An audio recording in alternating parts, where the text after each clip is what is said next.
నమస్కారం ఘంటారావానికి స్వాగతం. ముందుగా ప్రధానాంశాలు.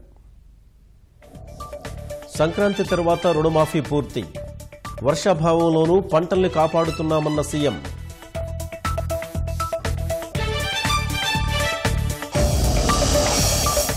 రైతుల సామర్థ్యం పెంచేందుకే తొలి ప్రాధాన్యం, రుణమాఫీ చేయడం లేదని మోదీ స్పష్టీకరణ.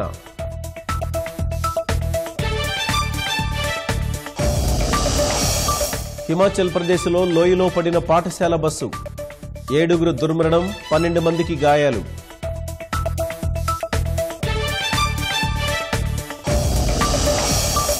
కేరళలో తగ్గని ఉద్రిక్తతలు, సిపిఎం భాజపా నేతల ఇళ్లపై పరస్పర బాంబు దాడులు.